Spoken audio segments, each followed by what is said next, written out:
Sveiki, esu humanitarinių mokslų daktaras Andrius Martinkus.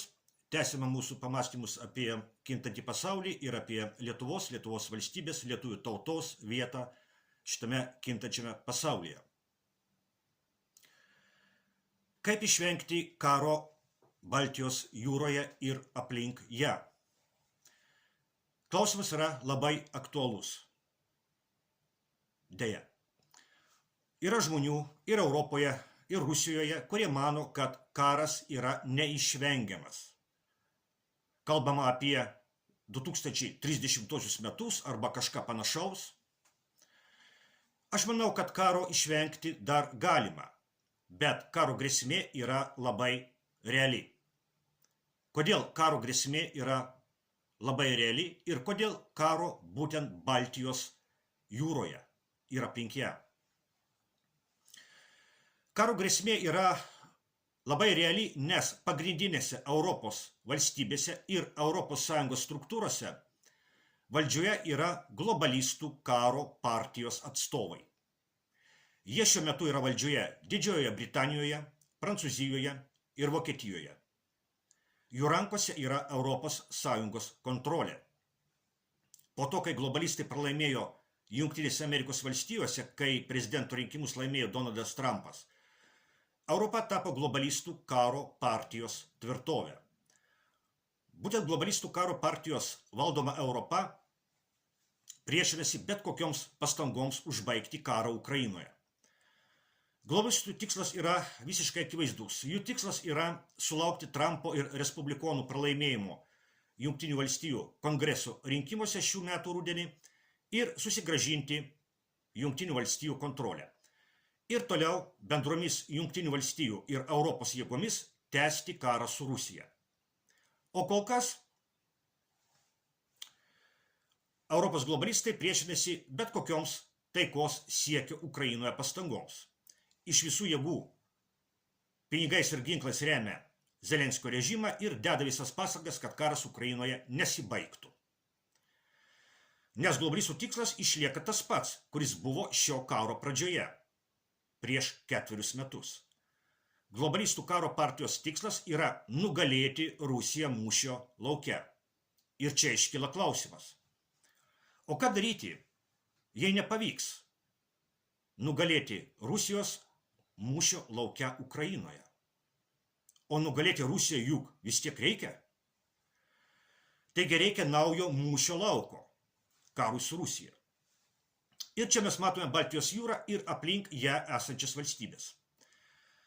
Baltijos jūros geografija ir Baltijos regiono valstybių politika daro Baltijos jūros regioną pačia patogiausia vieta naujam mūšio laukui kare su Rusija. Kodėl taip yra?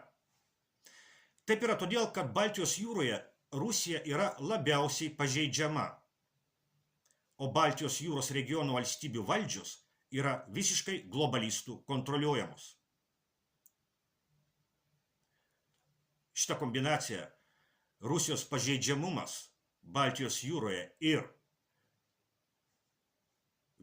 tai, kad globalistai visiškai kontroliuoja Baltijos jūros valstybės, tai yra ta pavojinga kombinacija, kuri daro Baltijos jūrą pačia tikėtiniausia naujo mūšio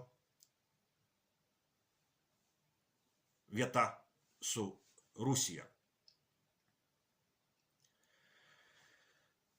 Na, galbūt tik Lenkijos valdžia yra šiek tiek mažiau globalistų kontroliuojama, bet dėl savo rusofobijos Lenkija irgi tinka būti globalistų įrankių jų kare su Rusija. Vokietijoje šiuo metu yra visiškai globalistinis Merco režimas. Vokietija yra viena pagrindinių karo Ukrainoje tęsimo šalininkių. Visiškai globalistų kontroliuojamos yra Švedija, Danija ir Suomija, o ką jau kalbėti apie Lietuvą, Latviją ir Estiją. Visos šios valstybės yra ištikimos Zelenskio režimo rėmėjos ir karo Ukrainoje tęsimo šalininkės. Globalistų propaganda taip ir sako, kad Ukraina laimi mums laiko pasiruošti karui su Rusija. Čia ne aš sugalvoju, čia pati globalistų propaganda. Taip sako, kad Ukraina mums laimi karo pasiruošti karui su Rusija, kuris yra neišvengiamas. O Baltijos jūroje Rusija yra labiausiai pažeidžiama. Baltijos jūra yra labai svarbi Rusijos prekybai. Baltijos jūra yra labai svarbi susisiekti su Kaliningrado sritimi. Ir Baltijos jūra yra apsupta valstybių, kuriuose yra Rusijai priešiški globalistiniai režimai.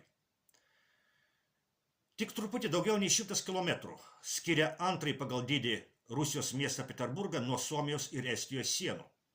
Kaliningrado sritis iš visų pusių, išskyrus Baltijos jūrą, yra apsupta Lietuvos ir Lenkijos.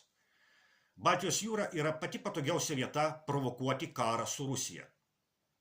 Globalistai gali užblokuoti Suomijos įlanką, globalistai gali užblokuoti Danijos sąsiauris, globalistai gali užblokuoti Kaliningrado sritį. Tuo tarpu patys globalistai turi tik vieną rimtą pažeidžiamą vietą Baltijos jūros regione.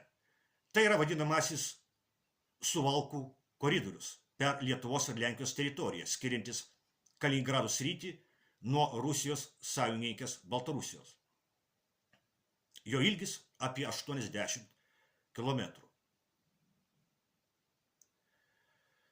Tai iš tikrųjų yra silpna globalistų vieta prie Baltijos jūroje ir jinai yra Lenkijos ir Lietuvos teritorijoje. Baltijos jūros regionas yra patogiausia vieta tapti naujų globalistų mūšio laukų jų kare su Rusija. Bet kodėl Europos globalistams taip gyvybiškai svarbu tęsti karą su Rusija?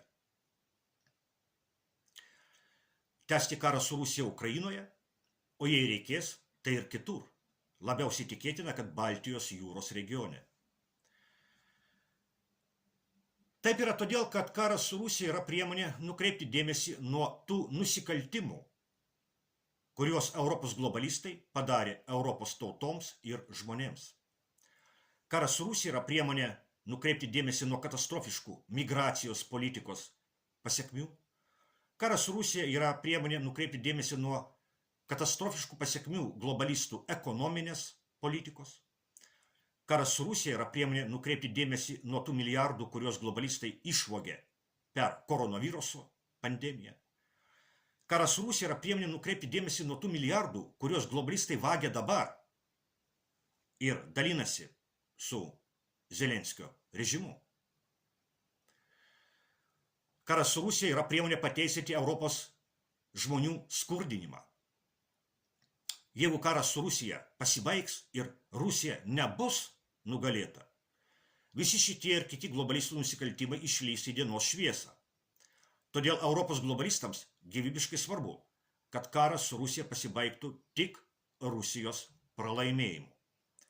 Nes tik tada bus galima Rusijos sąskaitą kompensuoti tą žalą, kurią globalistai padarė Europai. Priešingų atveju Europos globalistų laukia politinis bankrotas ir politinis galas. Tik įsivaizduokime, kaip reikės jaustis globalistui Nausėdai, kuris bučiavo Ukrainos vėliavą, jeigu Rusija nebus nugalėta Ukrainos mūšio lauke. Ir štai čia yra didžiulis pavojus, kad aplink Baltijos jūrą esančias valstybės valdo visiškai globalistų kontroliuojami politikai, kuriems globalistų interesai yra svarbesni už nacionalinius interesus. Tokie politikai gali sutikti, esant reikalui, perkelti karą su Rusija iš Ukrainos į Baltijos jūros regioną. Tokia grėsmė tikrai yra labai reali. Valstybė, kurios prezidentas bučiuoja Ukrainos vėliavą, tikrai gali tapti vieta, kurioje bus pratęstas Ukrainos karas. Geriausias būdas to išvengti būtų globalistų karo partijos statytinių pakeitimas tais politikais, kurie vadovaujasi nacionaliniais interesais. Kai kuriuose Europos valstybėse taip pavyksta padaryti arba bent priartėjimą prie to. Deja, Lietuvoje šviesos tunelio gale nematyti. Lietuva yra gilioje globalizmo ir rusofobijos duobėje. Belieka tikėtis, kad Rusija padarys kažką tokio, kas išgazdins globalistus plėsti karą į Baltijos regioną. Bet kol kas Europos globalistai nebijo. Jie pasiryžę tęsti karą Ukrainoje iki paskutinio ukrainiečio. Belieka tikėtis, kad kažkokiu būdu, gal su Dievo pagalba, karo Baltijos regione pavyks išvengti.